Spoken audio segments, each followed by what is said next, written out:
Hello, everybody, and welcome to the second episode of the Fadeaway podcast. Again, my name is Gavin. With me, I have Tait. Today, we're going to be talking about the top three players at each position in the current NBA. So, we're going to be talking only about the 2019-2020 season. I know it was cut a little bit short, but we're going to go just kind of based off what we had. Sound good? Sounds good to me, brother. All right. Before we do start, there is something Tait wanted to talk about. We are going to be making some changes soon. I know it's kind of early, but go ahead and Tait with what you were going to say. Okay, so since we're just starting out, we don't really have all the equipment and everything. We're just now getting that stuff in. So we're only going to be on YouTube for a little while until we get our podcast actual equipment so we can upload to the apps and other websites and such. And then we can like iTunes, Spotify, yeah, stuff like like iTunes, Spotify, and stuff like that. And then we can it'll sound a lot better. The quality will be better and stuff. So we're just working on that and getting better. Awesome. All right. Well, I say we just go ahead and get into it. So obviously, let's start with point guards. So I say we just go one at a time, starting at 1, 2, and then 3. We'll give our reasoning, stuff like that. Sound good? Mm-hmm. All right. So first off, the point guard I have in my number one spot is Damian Lillard. So I feel like Damian Lillard has been one of the best scoring point guards in the league for a while now, but I really think he's kind of always been on the backseat behind Curry as a shooter. Because Steph Curry is the greatest shooter of all time. But Dame, you see Dame pulling up from 30, 35 feet from the logo a couple times a game. I mean, you look at last year when he hit that game-winning shot against the Oklahoma City Thunder in the playoffs to send him home. You had Paul George say, "Oh, that's a bad shot," but then you actually look into it, and Dame actually had the highest shooting percentage from that distance during that season. So yeah, I just feel like as a whole, as a point guard, even though the Blazers aren't doing as well as they usually do, or didn't do as well as they usually do, I still have him at my number one spot. Okay. So for my number one, I also have Dame. A lot of the same reasons you said, but I feel like he has the biggest impact on his team right now because he's got CJ McCollum and Hassan Whiteside, but I think they're a tier or two below him. So he's kind of like the main focus of the team, and he's able to produce the most. Not the greatest defender of all time, like greatest defending point guard, but on the offensive side, he's probably of the season, he's definitely the best. But compared to Curry, like as an all-around offensive player, I think it's pretty tight. Yeah, I think he's definitely and the thing I like about him the most is not even what he does on the court, it's just his loyalty. Like he has had like the option to go to different teams or ask for trades or anything, but he has made it like dead set. He's like, listen, I want to bring a championship to Portland. Yeah. So you don't really see that nearly as much nowadays. And so I think he's a great player. He's a great rapper. I know that's not basketball related, but makes some great music. But yeah, so I have him at number one. Moving on to number two, I have one of your favorite players, Kyrie Irving. Oh yeah. I mean, he started the season with a 50-point game. So I mean that best ball handler I think ever. Best ball handler in the league easily. Great shooter, great scorer all around. Can finish inside. There were some early troubles with him in Brooklyn. Some chemistry problems in the locker room in Brooklyn. Even though they don't have Kevin Durant, they kind of still have those pieces, but they can't really figure out a system right now. But as the season progressed, I think they would have been able to figure it out. They didn't really start the season too hot. I think they were like 12-10 at one point, or probably worse than that. They were below 500 around 500. Yeah, but I definitely thought if this season would have progressed, that they would have gotten above that 500. They definitely would have made the playoffs. And I think, they could have definitely made a solid run. I mean, I think Kyrie has kind of gotten a bad rep a little bit ever since he said, he kind of wanted his own team. He went to Boston, was injured the first year a lot. Didn't really do much for them going through the next couple seasons. But I really think Kyrie, he can be a number one option if the number two option is really close behind him in like scoring ability. But I think Kyrie is better suited as the number two option, just like this next guy I'm going to mention. But I'm going to go ahead and swing it to you and let you say who your number two is. So my number 2 is the same as yours. My favorite player in the league, Okay. Kyrie. I know he's not the greatest locker room guy of all time. He seems to have some troubles there, but on the court, he is, in my opinion, one of the most dominant players. He's able to get. He just works the defense. He's able to get around.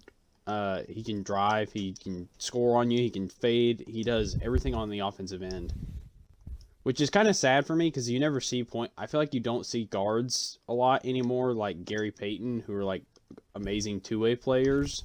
I feel like guards are focused on offense, so the defensive side of stuff is kind of like taken out, and I don't know, not a big fan Yeah, of 100%. And well, I definitely feel like a lot of the times now, like you don't see that two-way point guard anymore. A lot of the times you see those at the twos, the threes especially. it. But you either see a point guard who's really good at defense, like he has those defensive capabilities, but he's not as good on the offensive end, or you see an offensive dominant point guard. So I definitely see where you're coming from with that. Yeah. All right, and then moving on to my number three, gotta be honest, not one of my favorite players in the league. I do respect his game, but Russell Westbrook is my number three. Obviously, I respect his game if I put him as the third best point guard in the league. A quick mention, side note, I personally didn't put on Curry, just because we are just talking about this season, and he was out for a majority of this season. So he's in like. He's still, in my mind, the best point guard in the league, but just talking about this season, he just doesn't make my list. He didn't play enough games for me. But yeah, so going back, Russell Westbrook, my number three. I mean, triple-double machine. You can flack on him, saying he's a stat pad or everything like that, but dude is an athlete. Dude's a great teammate. He's competitive. He's a lot what you want in a player for your team. He's had some shooting struggles, obviously, but he can finish around the rim. He's a pretty good mid-range shooter, great passer, obviously great rebounder. So, yeah, that's why I have him at number three. Okay, so this will be the first difference of our list. My number three is going to be Trae Young. Trae Young he has the potential to pass Curry as the best shooter of all time, I think. It won't be anytime soon, but I saw... Obviously, yeah. Curry is like 9 for 30 something or like that, like past 30 feet, and Trae Young's like 9 for 16. Yeah. Trae is the same deal with Kyrie. He's an amazing offensive player, not as good as ball handler or finisher, but definitely as a shooter and a passer. I think he's better than Kyrie. And yeah, definitely. They're kind of in similar situations too. They got some good players, but they haven't really figured it out yet. So I think in time, those two will be, in the next few years, those two will be the best two. Once Curry starts to regress a little bit. Yeah, I would definitely have Trae as my number 4 for this year. He obviously deserves a mention. I think, as of right now, with Curry kind of being in and out, I think he's the best shooter, best deep range shooter at least. Yeah. Dude has the confidence to shoot from half court. There were a lot of ifs after kind of him coming out of college and him, out of the summer league. He wasn't shooting that efficiently, so there were those questions. Could he be, could he be? It's one thing to score 26 points a game, but if you're shooting 25 to 35% doing it, you're not really helping your team that much. You're just scoring points. So he's really bumped up. He's become sort of, like a leader of the team. He kind of runs the offense, everything like that. So yeah, I respect his game. I think he's only going to get better. So I'm excited to see where he can go. All right, moving on to shooting guards. I think number 1 is going to be. Oh wait, go ahead. Sorry. I didn't mean to interrupt. I was just going to mention Kemba because Kemba's always good. So I think he deserves a mention. Kemba definitely deserves a mention. He's top 5. That's All all I right, had to so say. moving on to shooting guards, I think number one is pretty easy. Harden, one of the greatest scorers the game has ever seen. Can shoot, can drive, can pass. He has the handles of a point guard, has the passing ability of a point guard. I really think he's going to be in that top three discussion for all time whenever his career is all said and done. And really this season, like, it seems like he just gets even better when it doesn't seem like there's any higher he can go. I mean, dropping 60-point, 50-point games, just a crazy score. He just scores in ways that I don't think we've really seen before. He does kind of manipulate the game. He shoots a lot of free throws, everything like that. But even then, like, he's hitting and ones from the 3-point line, like that one shot he hit over Paul George and Patrick Beverly. Like, just stuff like that. You just don't see that very often. You know what I mean? Yeah. So, I'm guessing he's your number one as well. Yeah, he's my number one. I mean, I don't think it's even. I mean, I can't think of anyone that comes It's close. not close. Yeah. It's not close. I don't particularly like James Harden as a player, just because I do feel like he throws his body around a lot. So he's not looking to like score. He's looking to get to the. I mean, getting to the line, scoring, the same thing, but. He's a great, amazing player, but stuff you watch where like if he's open, he doesn't fall forward. His jump shot changes and everything. He's He's definitely one of the most dynamic scorers ever, like you said. Yeah. Retarded good on the offensive end. I think he's a much better defender than he was when he first went to the Rockets, or when he was on the Thunder, for that matter. He was.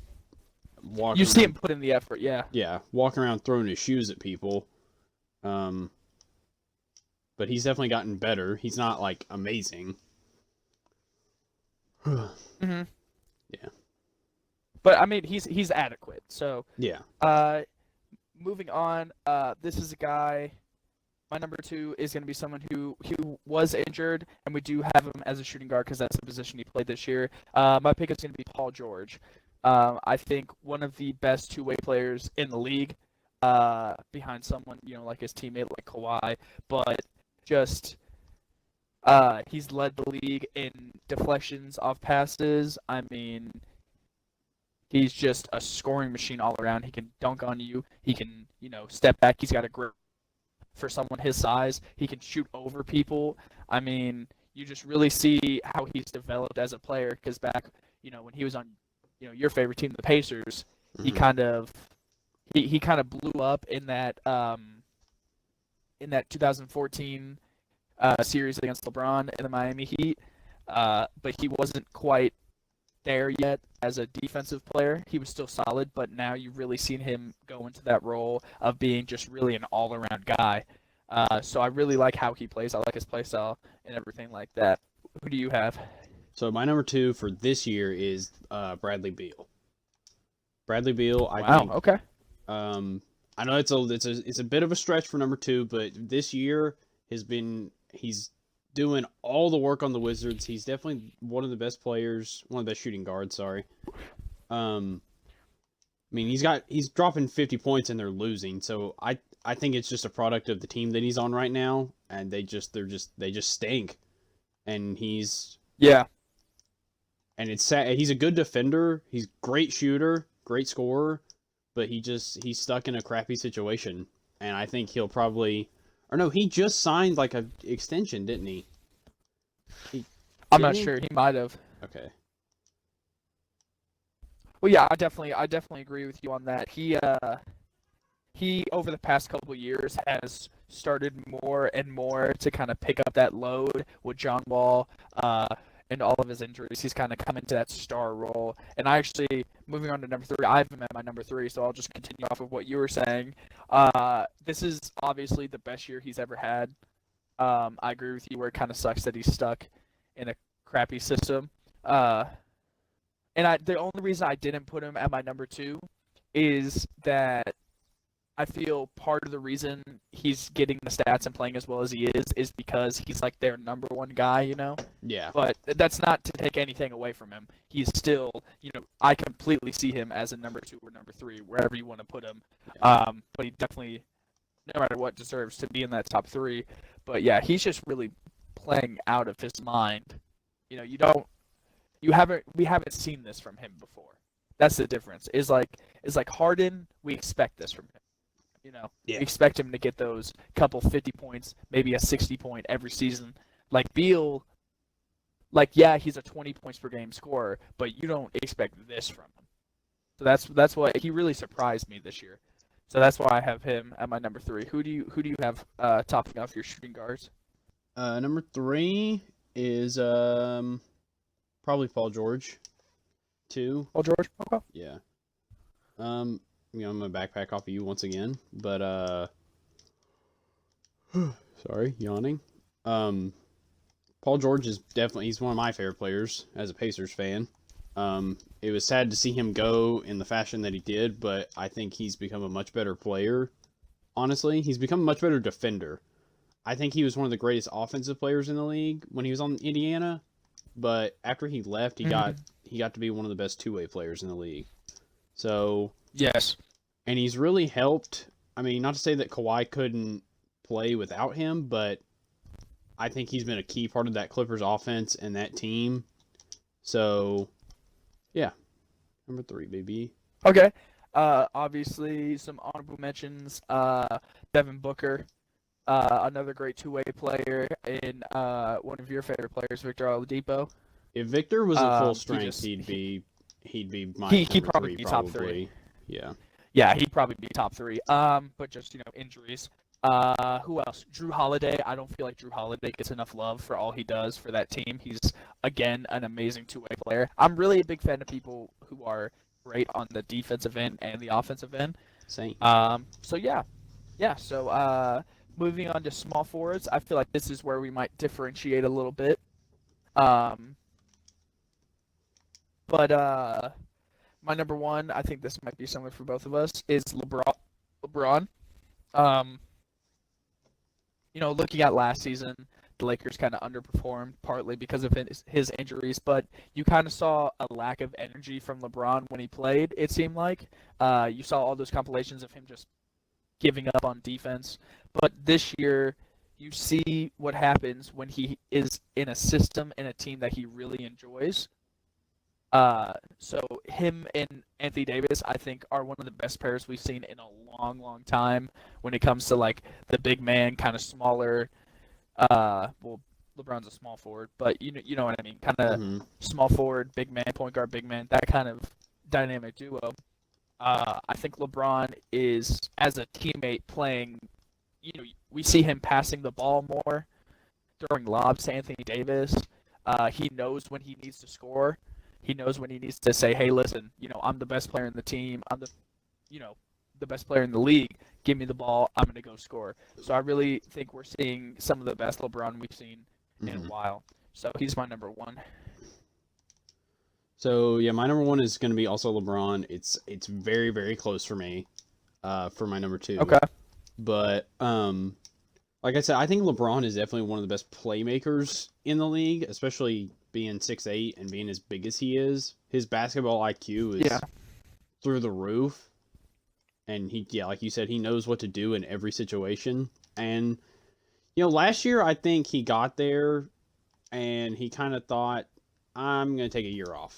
And then I'm going to come back 150% next year.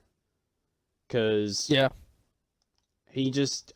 Yeah, like you said, it didn't feel like he was trying that hard, but then I think once they got eliminated from the playoff race, he was just like, okay, yeah, time to bow out. Yeah. But all right. Keep going. Sorry. No, you're good. You're good. I can talk about it when my number 2 hits. Okay, yeah, and I think our number 2 is going to be the same as well. Yeah. My number 2 is Kawhi, which arguably, honestly, could be number 1.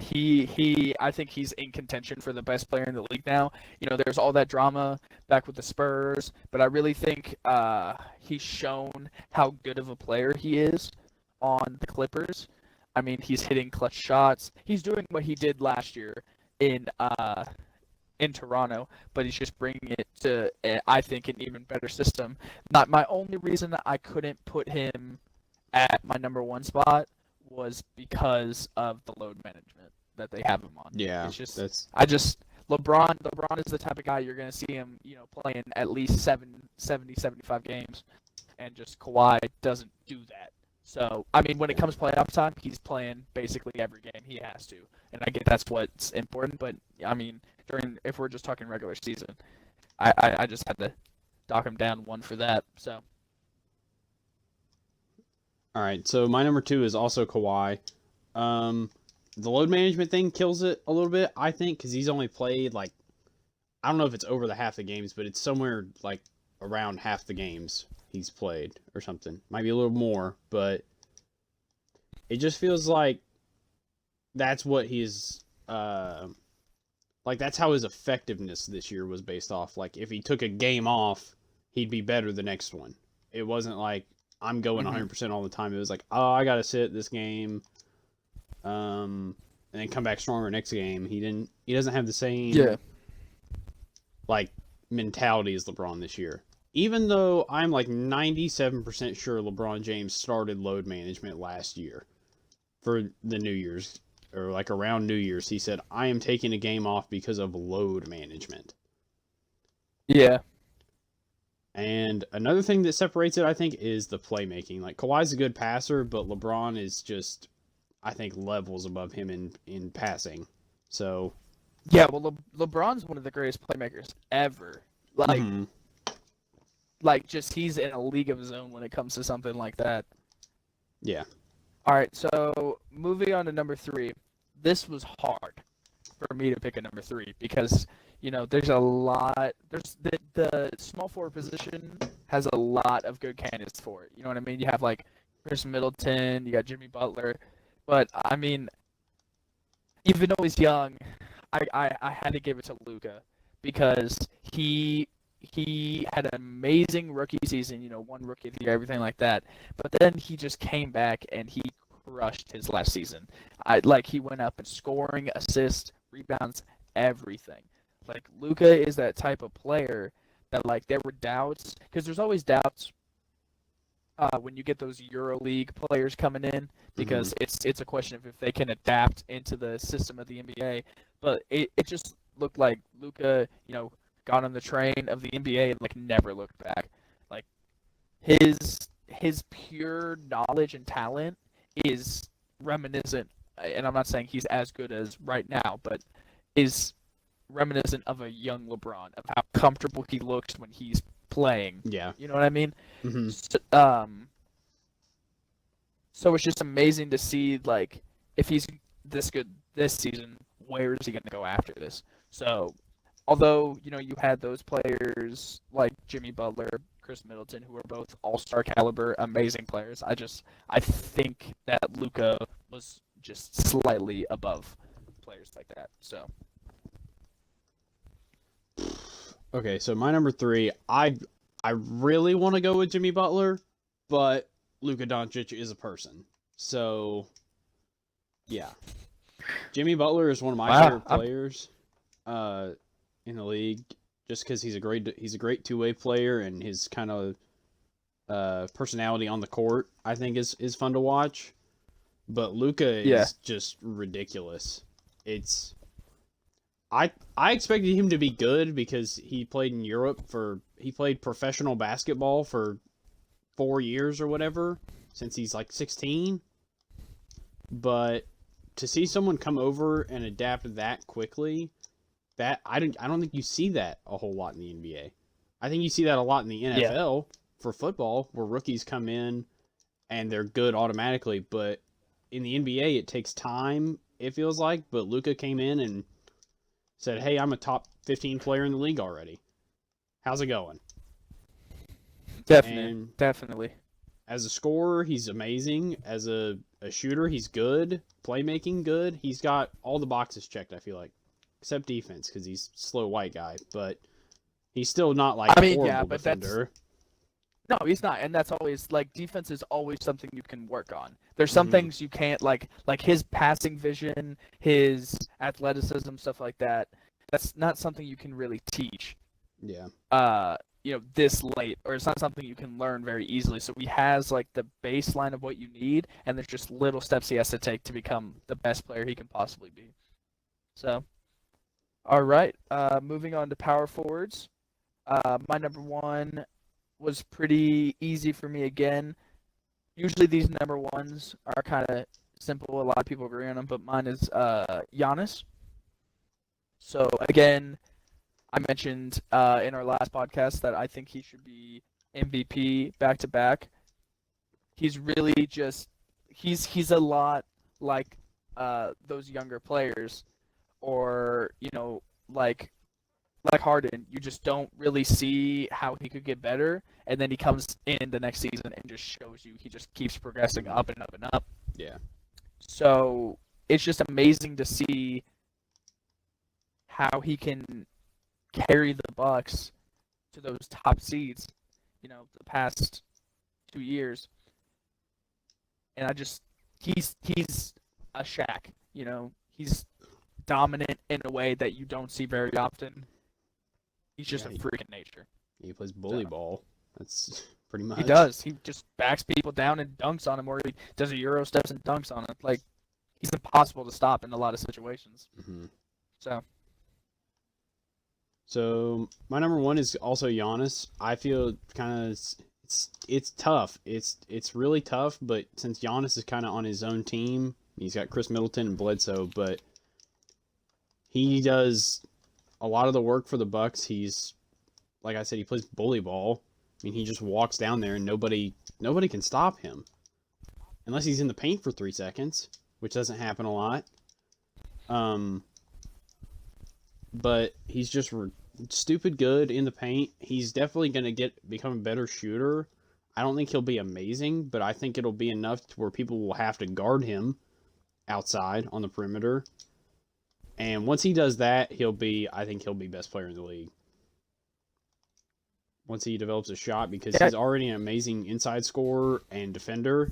So it's going to be ridiculous when he can shoot consistently. I definitely agree. 100%. 100%. All right. So moving on to my number two. I thought this was pretty easy for me as well. Anthony Davis. So I already talked about him and LeBron, but I think I need to mention again just how well they play together. They play like you look at someone like for example Anthony Davis and DeMarcus Cousins. So their first year when they got traded, you actually saw that the stats showed they were better when they weren't on the court together.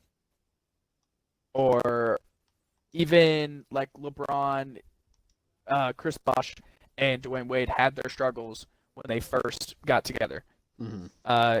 It's hard a lot of times when you're the only player. It's hard to adapt playing with another superstar. It Yeah. really is. It's hard not being that number one option anymore. But it's just really awesome to see how well Anthony Davis has molded into that second option role, and to see how good their chemistry is. Like it's weird that this is. It doesn't seem like this is their first season playing together. It seems like they've been playing for years and years together. So Mm-hmm. it's just really awesome to see. Uh, he's not as getting injured as much as he usually is, which is awesome to see. He's one of my favorite players in the league overall. So yeah, I have him at my number two. Okay, so he is also my number two for power forward. Um, like you said, it's just he came in there, and I think a big part of his success in LA is he's willing to be the second option, or willing to not take on take on as many duties as he needed to in New Orleans. So he's able to kind of like him and LeBron elevate each other so well. They play off each other. And if one of them's out, the other one's doing the work. So it's not like they've gotten worse playing together, but the team's gotten better. They've both gotten. That sounded weird. the team is a I get what you're trying to say. words. I am struggling right now. Yeah, but he's definitely A one lot of of the times, best. two players can decrease in how much they produce, but the team overall gets better, and that's not Yeah, that's that's not what I what was trying to happened. say. Good lord. And I believe Anthony Davis is probably one of the best big man defenders of all time. Not In the league. in the league. Good lord. Okay. All right, are we ready to move on to our number threes? Mm-hmm. All right. So again, there were a lot of options for this. Although there were many like Blake Griffin, LaMarcus Aldridge, Al Horford, everything like that. My pick was pretty easy for this one as well, and I have Pascal Siakam. So he's still a super young player. Um, he was an all-star. I mean, he's really fitting into the role he needs to fit in with Toronto. He has taken a team that has lost its best player off of winning a championship and helped them maintain that high level of play. He is a great shooter, great defender, great post scorer. Just he can handle the ball really well for someone at his size. He's one of those examples of a player. He took a little bit of time to get there. He wasn't awful when he got into the league, but he definitely wasn't where he is now. So I'm glad to see what he's become, and I'm excited to see what more he can do in the future. So, you're number three? My number 3 is going to be Blake Griffin. I think Siakam is my number 4. Okay. Blake Griffin, I think he's gotten like to the best of his career at the Pistons. Like not like stat wise and production wise, but as a player, I think he's the best he's ever been because he's shown that he doesn't need Chris Paul throwing him lobs the whole game to be productive. And he's kind of helped. The Pistons have kind of been in a crappy situation too because they had Drummond and Griffin, and they're like the mid tier team that can never get over the hump. They're kind of like the Pacers. Yeah, they're always that 7 or 8 seed. Yeah. If they even make the playoffs, because sometimes they don't even make the playoffs. And I Mhm. agree with what you're saying. Like he has done something not a lot of players can do. Him, Brook Lopez, he's adapted. So Yeah. he recognized that he was like, hey, listen, I'm getting up there in age. He's in his 30s now. He realized I'm not going to be able to, jump as high as I can now, forever. So he realized I have to develop. He's always had that mid-range shot, but he hasn't always been that consistent from three. But since he's joined the Pistons, he's really made that, something of his arsenal. He's a pretty good ball handler as well for his size. Mhm. So I like that pick. He would be my number 4, like Siakam would be yours. They're really interchangeable. It's just kind of, Yeah. how you feel that day. So, anything else to add for power forwards before we move on to our last Uh, position? I want to mention Sabonis just because he's on the Pacers. So Sabonis is definitely having Hey, the best year of his career. first time All Star, killing it. Definitely deserves a mention. All right, so moving on to centers, I definitely think you and I will differ here. I'm not sure, but I feel like we will. So my number 1 is my favorite player in the league, and that is Joel Embiid, Kansas alum. Love the man. Uh, Amazing defender, probably the best post scorer I think in the league.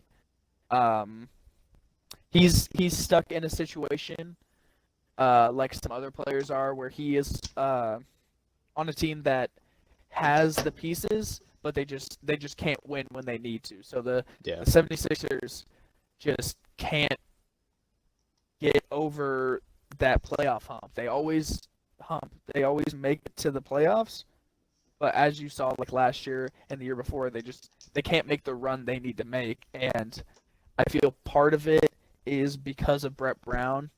I don't think he's that great of a coach. I don't think he's using them to their full ability. I mean, you look at that team and they look stacked. I mean, they have Ben Simmons, who, although in the half court isn't amazing, great fast break player. They have Al Horford, who, even though he's up in age, is still producing the way he needs to produce. He fits that role. They have Tobias Harris, who is playing some really great basketball coming off of being on like the Clippers, Pistons, everything like that. And then they have Josh Richardson, who is I think one of the most underrated players in the league. He's a great defender, can shoot the ball, can give you 20 points if you need him to. So they have their pieces there, but I really just feel like it needs to be put in the correct system. But I just feel like Joel Embiid just kind of stands above other centers with his ability to do basically a little bit of everything he needs to do on the floor. So. Okay, so my number one is not that much different, but it's going to be Nikola Jokic for the Denver Nuggets. I think it's tough between Joel, but I think Jokic is one of the best playmakers in the league as a 5. He's able to spread the floor and be able to look for passes and score when he needs to. So I think he helps the team out all around more than Joel, because I feel like the Sixers have like a better team, so Joel's not as important as Jokic is. Okay. Even though like Jamal Murray's coming up, Gary Harris is Gary Harris. He's always been good, but he's never been like amazing. And yeah, that's yeah. All right, so I had him at my number 2, and the reason I have him there is just he's a defensive liability to me. Yeah. He's understandable. He doesn't have the athleticism and the speed and the agility that Joel has, and I feel like the only things that he is definitely better at than Joel is shooting and passing. Everything else, I think Joel has Jokic beat on, but he's still, I mean, on paper, the Nuggets are that team that don't really have, I mean, they have one All-Star. That's it. I mean, they have a past All-Star with Paul Millsap, but he's obviously not playing the best of his career. He's still, giving the numbers he needs to, but Jokic is really the only true superstar on that team, so he definitely deserves a mention, and he's, like you said, he's one of the best playmakers in the league, being a 5. So yeah, I like his style of play.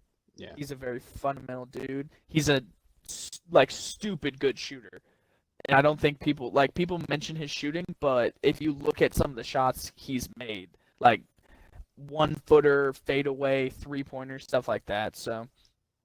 All right, your number 2? My number 2 is going to be your number 1 with Joel Embiid. All right.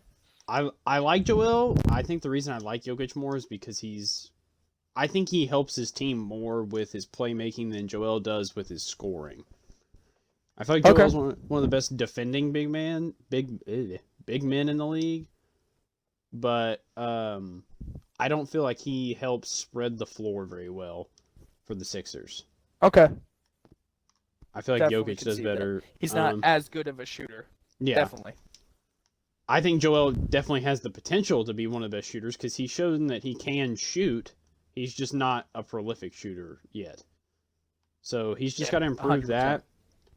I don't think he'll ever be as good a playmaker as Jokic just because Jokic is dumb good. But Joel is definitely one of the best defending big men, and he's a good rebounder. I don't think he's like super amazing, but he gets boards and helps his team out there. So I don't know. He was, I mean, not this season, but last season he was putting up those 20-20 games pretty consistently. Just 20 points, 20 rebounds. So yeah. All right. Moving on to the third. I think this is a tough one. I thought centers was pretty easy for me, actually. I didn't really struggle with this at all because my number 3 was Karl Anthony Towns. I mean, Big Cat, he's really played so well since he got into the league, but now this season, he's one of those players where he's kind of stuck on those below average teams. The Timberwolves have kind of struggled to find success. They've made the playoffs. They just got D'Lo, so I mean, if the season would have continued, maybe. Which I think they can definitely be a good duo, but Cat is very much he needs the ball to score. He makes his own shots. Mm-hmm. Uh, but Cat is, I believe, a better shooter than Joel Embiid. Uh, Sorry. He's definitely one of the best offensive centers in the league, I feel like. Yeah, and he's not a terrible defender either. His biggest flaw and why I have him at my number 3 is just the effort aspect. It Mm-hmm. just seems like sometimes he doesn't want to put in the work to be a winner, if that makes sense. Yeah, I understand you. I mean, he came off an undefeated Kentucky team that sadly fell short in the Final Four, but he's just, I don't think he quite knows yet what it's like to win. I mean, So he doesn't know. He's young still. Yeah, he's like Very 24, 23, maybe? Yeah, something like that. Because he was drafted in 2015. So, and he only spent 1 year, so he's probably 23, Yeah. 24. But I think he needs a little bit of a boost to just get him into putting the work in, especially on defense. So, yeah, I have him in my number 3. What's your pick? Number 3 is probably gonna be Cat too. Okay. Like I said, he's one of the best offensive centers in the league. Not an amazing defender. I think this is tough for me at least because you got people like Steven Adams. I mean, Gobert shut down the sports world, so I mean that's got to count for something. Yeah. But yeah, I mean, Cat is, like you said, I mean, like the stuff with Jimmy Butler, when Jimmy Butler was up there and he was talking about how it doesn't seem like they want to work, I think that shows a little bit because the Timberwolves are always fighting for the 8th seed, it seems like, or they're in the bottom 4 of the West. Yes, And always. Cat is definitely good, and the Timberwolves have not always been like the prime team that you look out for, but they've had some good teams and some solid players, so they definitely have potential. I mean, really after Kevin Garnett left, they were kind of just a nobody team. Mm-hmm. You know what I mean? I mean, they had Kevin Love, but other than that, like they never really were that destination, and I think that's their biggest problem. Is they're not that high market. No one wants to go to Minnesota to play basketball. Yeah. Like their only way really to win is if they trade for players and make good draft selections. That's the only way they can win because no big star is really going to sign with them. Yeah, that's kind of, it's the same thing for other kind of small market teams like Indiana or Cleveland or places like that where people just don't want to go, so it's hard to build. Because if people don't want to go there, I mean, obviously they're probably not even going to think about your contract unless you give them as much money as they think they deserve. So, or more. Yeah. So it's a tough spot that Minnesota's in. All right. Well, do you have any before we finish centers, Bam Adebayo deserves a mention. Bam just playing the best. Obviously, he's best he's ever played. Most improved player candidate. Tate's actual pick for most improved player. So, but yeah, anything you'd like to add before we finish this up? No, I just, I hope basketball can get back underway, maybe in one way, shape, or form before the summer starts. Same. Or when the summer starts, just something. I just want something. I miss it. I miss it a lot. Well, we appreciate all of y'all who listen, and again, we will be getting new equipment coming in soon, so quality will be going up. And yeah, we appreciate you listening. Yeah, I think that's it. All right, see you, everybody. Awesome.